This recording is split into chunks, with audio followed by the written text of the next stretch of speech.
जय हिंद दोस्तों। मैं हूं अंकुर त्रिपाठी और आप देख रहे हैं हमारा YouTube channel the Tripathi real talks. दोस्तों, आपको पता है कि मोदी जी गए हुए हैं इस समय ऐसी जगह पे जहां पर जंग चल रही है, यूक्रेन, पोलैंड। अच्छा, मोदी जी गए हैं वहां पर शांति करवाने के लिए, बिकॉज मोदी जी ही हैं जो शायद शांति करवा ले। उनके डायलॉग्स पुतिन के साथ भी चल रहे हैं, जेलेंस्की के साथ भी चल रहे हैं, और इन्हीं सारी चीजों को देखते हुए वो पोलैंड गए। इनफैक्ट जेलेंस्की और पुतिन ने बोला भी था कि आप आइए एक बार। ठीक है जी। अच्छा, मोदी जी वहां गए हैं, उससे पहले मोदी जी ने और अपने जयशंकर जी ने इन्होंने बहुत बड़ा खेला कर दिया है। तो दोस्तों, आज दो खबरें हैं। पहली खबर तो ये है कि अभी एक दो दिन पहले इंडिया ने होस्ट करा third voice of global south summit. अब ये third voice of global south summit है क्या, और ये थर्ड क्या? एक्चुअली ये एक समिट है जो लास्ट ईयर में इसके दो सेशन हो गए थे, और ये इस साल का पहला सेशन है जो इंडिया ने ऑर्गेनाइज करा है। और इसमें इंडिया ने बेसिकली जो साउथ एरिया के जो कंट्रीज होती है वो उसमें पार्टिसिपेट करते हैं। आइदर देयर प्राइम मिनिस्टर और देयर प्रेसिडेंट और their head of the states, ऐसे ऐसे लोग आते हैं वहां पे। और उसमें जैसे बांग्लादेश में अगर हम देखें तो अभी कोई ऐसी कोई पर्टिकुलर पार्टी की कोई वो नहीं है, कोई प्राइम मिनिस्टर नहीं है वहां पे, इलेक्टेड प्राइम मिनिस्टर नहीं है। तो वहां पे as an incharge as an head of the state इसने यूनुस ने उसमें पार्टिसिपेट किया। अच्छा, अब इसमें दो कंट्रीज ऐसी थी जो नहीं थी, और जयशंकर जी से पूछा भी गया कि कौन सी, आपको ऐसा क्या था कि आपने चाइना को और पाकिस्तान को इसमें इन्वॉल्व नहीं किया। तो जयशंकर जी ने सीधा जवाब दे दिया कि हमने जरूरी नहीं समझा। अब आप समझो, जयशंकर जी बोल रहे हैं कि हमने जरूरी नहीं समझा। अच्छा, इन 123 कंट्रीज हैं, इनके साथ जो बातें हुई हैं डेवलपमेंट को लेकर और स्ट्रेटजी को लेकर, और आप कैसे कारोबार कर सकते हो, आप कैसे बिजनेस कर सकते हो, इसको लेकर ये सारी बातें हुई हैं। और बेसिकली इंडिया ने यहाँ पे एक तुरुप का इक्का चल दिया है कि वो सारी 123 कंट्रीज जो हैं, जो छोटे छोटे देश हैं, ये इंडिया के कंट्रोल में आ गए हैं। ठीक है जी। अभी तक क्या था, या तो कहा जाता था, देखिए, या तो कहा जाता था एक एक सर्टेन लॉबी है जो चाइना से इन्फ्लुएंस है, एक सर्टेन लॉबी है जो अमेरिका से इन्फ्लुएंस है। बट इंडिया का हमेशा स्टैंड होता था न्यूट्रल, और इंडिया हमेशा ये कहता था कि नहीं, मैं किसी के साथ नहीं हूं। चाहे वो नेहरू जी के टाइम की बात कर लें हम, और चाहे तो मोदी जी के बात टाइम की बात कर लूं।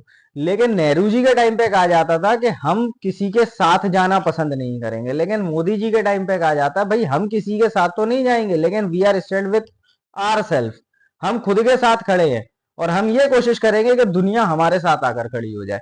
तो मोदी जी उस काम को प्रूव कर रहे हैं। अच्छा, उन्होंने, मोदी जी ने ये भी कहा उस समिट में कि we teach you how to do the trade, आप ट्रेड कैसे करें। बिकॉज देखो, आप समझो, ये सारे जो छोटे छोटे कंट्रीज है ना, इन सारी कंट्रीज में या तो कहीं सिविल वॉर चल रहा है, या कहीं अनस्टेबिलिटी है, अनरेस्ट मचा हुआ है। पड़ोस की ले लो बांग्लादेश को, उससे पहले श्रीलंका में भी हुआ था। तो ये सारी चीजें चल रही हैं, या कुछ कंट्रीज ऐसी हैं जिनके पास रिसोर्सेस तो हैं but they don't know how to use a certain resource, या उनको वो टेक्नोलॉजी नहीं आती है, उनके पास वो चीज नहीं है कि उस चीज को कैसे कारगर किया जाए, इसलिए वो दूसरी कंट्रीज के ऊपर डिपेंड रहती हैं। तो मोदी जी ने जो बिजनेस माइंड चलाया है यहाँ पर, मोदी जी ने बोला है कि we teach you how to do the trade and how to do the business. अच्छा, अब होता क्या था, ये सारे देश जो थे, चाइना इनको कंट्रोल कर लेता था।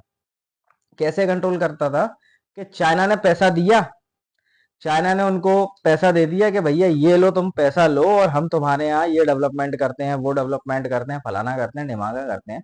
जैसे पाकिस्तान को ही ले लेते हैं। अब पाकिस्तान में इन्होंने सी पैक बनाया। अब सी पैक कैसे बना? चाइना ने अपने यूज के लिए सी पैक बनाया, ठीक है जी। चाइना ने अपने यूज के लिए सी पैक बनाया, और उस सी पैक का टेंडर दिया गया चाइनीज कंपनी को। तो बेसिकली पैसा रिटर्न हुआ चाइना में, उस कंपनी को आया। पहला वे। दूसरा वे कि जो वर्कर्स ने वहां पे काम किया, जो इंजीनियर्स ने वहां पे काम किया, दे आर चाइनीज। लेबर की तो बात छोड़ो, लेबर भी शायद कुछ 60 to 70% या 80% चाइनीज लेबर थी। तो वो पैसा भी उन्हीं, बेसिकली चाइना में ही रहा, ठीक है, कहीं बाहर नहीं गया। अच्छा, अब ये बना दिया, और बनाने के बाद कर्ज किस पे चढ़ गया? पाकिस्तान पे। और जो उस पर्टिकुलर सी पैक से जो कमाई होगी उसका भी 91% हिस्सा जो है वो चाइना लेगी। पाकिस्तान को तो मिलेगा 9%। क्योंकि पाकिस्तानी अंधे एक ही चीज कहते हैं कि शहद की नदियां बहेंगी, फलाना बहेगा सी पैक से। बेसिकली ये सी पैक एक डम प्रोजेक्ट है, इसके ऊपर मैं किसी दिन और वीडियो बनाऊंगा। ठीक है जी। अभी हम बात करते हैं चाइना का मोडस ऑफ ऑपरेंडी क्या रहता है कि कर्जा दो और जब वो लौटा ना पाए तो उसके ऊपर कब्जा कर लो। ठीक है जी। जैसा कि इसने मालदीव्स में कोशिश करी थी, आपको मैंने एक बहुत पहले की एक वीडियो में बताया था कि 36 टापू पे इन लोगों ने आइलैंड पे कब्जा कर लिया था चाइना ने। ठीक है। तो ये उसका मोडस ऑफ ऑपरेंडी है। और इंडिया का मोडस ऑफ ऑपरेंडी है कि ठीक है हम आपकी आज मदद कर रहे हैं but we will transfer the technology, हम आपको सिखाएंगे, आपको आगे बढ़ाएंगे जिससे आप आत्मनिर्भर बनेंगे। और ये इंडिया का मोडस ऑफ ऑपरेंडी है। इसलिए nowadays these 123 country, जो 123 कंट्रीज हैं, they are trusting on India. और ये इंडिया के अंडर में आने को तैयार है। ठीक है, पहली चीज। अच्छा, ये तो थी पहली खबर। और इससे क्या है कि चाइना तिलमिला गया है, चाइना के पेट में दर्द होना शुरू हो गया। और ये देखिए, चाइना कभी कभी क्या है ना, कुछ उल जुलूल बातें करता है। जैसे कुछ दिन पहले उसके एम्बेसडर ने एक, पता है, एक चाइनीज लड़की का वीडियो अपने ट्विटर अकाउंट पर डाल दिया था और उसमें दिखाया था कि हिंदुस्तान और चाइना के रिलेशन ऐसे हैं और उस लड़की की परवरिश इंडिया में हुई है। ये सारी चीजें बेसिकली दिखाना चाहता था कि हिंदुस्तान और इंडिया और चाइना का रिलेशन कितना स्ट्रांग है और कितना पुराना है। जबकि हिंदुस्तानी तो जानते हैं कि, मुझे बताने की जरूरत नहीं है लेकिन फिर भी एक बार बता देता हूँ, हिंदी चीनी भाई भाई। उस नारे के साथ जो खंजर घोंपने वाले थे वो यही चाइनीज थे। पंचशील एग्रीमेंट को तोड़ने वाले यही चाइनीज थे। ठीक है जी। हालांकि चलिए इसके बारे में भी किसी और दिन बात करेंगे, अभी हम मेन मुद्दे पे आते हैं। तो पहला टॉपिक तो ये था कि इंडिया ने कंट्रोल कर लिया साउथ में।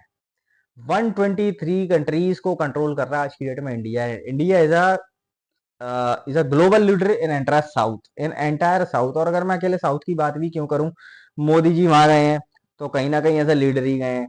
मोदी जी, डोनाल्ड ट्रंप आता है मोदी जी को फ्रेंड बताता है, तो basically Modi is a global leader. अच्छा, इसको भी सुनने के बाद कुछ यूट्यूबर्स के पेट में दर्द होगा, वो कहेंगे कि मोदी जी ने वहां मलेशिया वाले के गले मिल लिया और ऐसा वैसा। कुछ हैं, कुछ तो भी यूट्यूबर्स हैं, बट नो वरीज, हम अपने मुद्दे पे वापस आते हैं। अच्छा, दूसरी खबर ये है दोस्तों कि इंडिया, मलेशिया और जापान, इनकी कुछ मीटिंग्स चल रही हैं। अच्छा, मीटिंग्स क्या चल रही हैं कि अभी आज हम बैठे हैं 21 तारीख में, और नहीं, आज हम बैठे हैं 22 तारीख में। बेसिकली 20 तारीख को मीटिंग हुई है जापान की और इंडिया की 2x2। अब आप समझिए 2x2 क्या है, कि जापान के दो रिप्रेजेंटेटिव मीट कर रहे हैं इंडिया के दो रिप्रेजेंटेटिव से। And basically these representative are top shot, either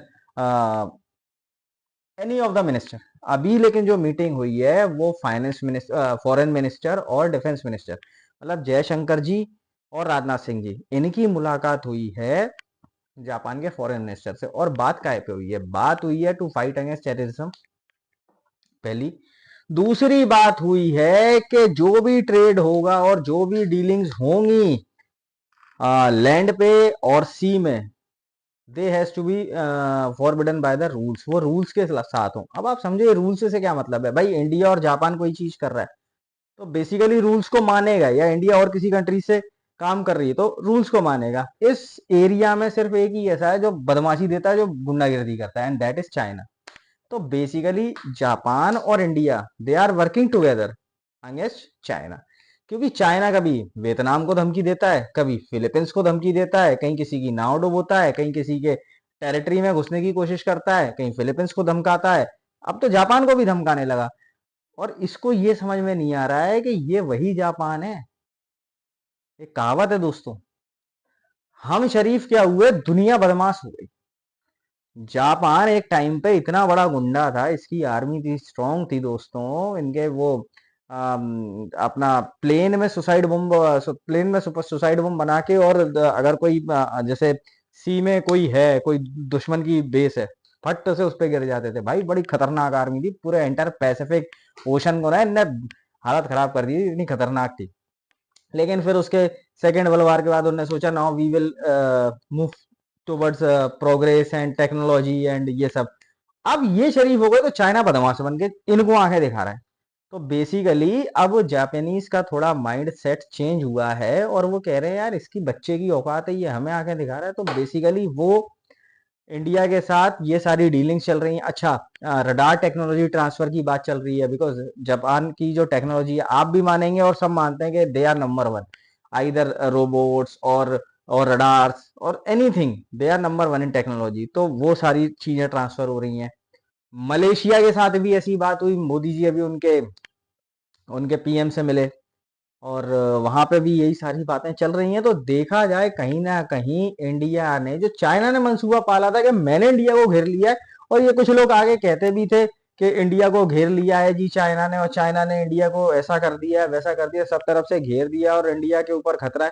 अरे भाई, सामने से देख रहे हो, जरा पीछे से देखो। यहाँ से तो हम चाइना को आंखें दिखा रहे हैं, लेकिन उसके पीछे क्या, जापान आंखें दिखा रहा है, साइड से फिलीपींस, साइड से वियतनाम। और देखिए, जब लड़ाई होगी ना, जब भी हो, 2 साल बाद, 5 साल बाद, घेर के मारेंगे और चारों तरफ से मारेंगे, क्योंकि चाइना के दोस्त नहीं है, चाइना के सिर्फ गुलाम है, वो भी पाकिस्तान जैसे, और वो भी बिकने वाले गुलाम है यार। वो तो वो अमेरिका से ही पैसा ले लेते हैं। आज मैं उनको पैसा दूंगा ना, पाकिस्तानी मेरे लिए नाचेंगे यार। मैं कह दूंगा ये लो खजूर तुम्हारे मुंह में, ये कहेंगे जी जनाब मैं नाचती। ओ आसिफ मुनीर आगे कहेगा मैं नाचती, साबा शरीफ चौकीदारी करेगा गेट की। तो ये वो कौम है, आप समझो। तो वो कोई दोस्त नहीं है, ठीक है। अच्छा, और अमेरिका तो चाहता ही है कि चाइना को निपटाओ। तो चाइना के, यार चाइना की तो ये हालत है कि उसके उस कंट्री के साथ भी बॉर्डर डिस्प्यूट है जिसके साथ उसका बॉर्डर नहीं लगता, उसके उस कंट्री के साथ भी बॉर्डर डिस्प्यूट है। मेरे ख्याल से 22 कंट्रीज ऐसी हैं जिसके साथ उसके डिस्प्यूट चल रहे हैं, बॉर्डर डिस्प्यूट्स। तो कहीं ना कहीं देखा जाए, it's a very good move and very brilliant diplomacy by Jaishankar ji. और मोदी जी जिस तरीके से कमांड कर रहे हैं आज की डेट में, देखा जाए तो salute to him, both of them, Modi ji and Jaishankar ji.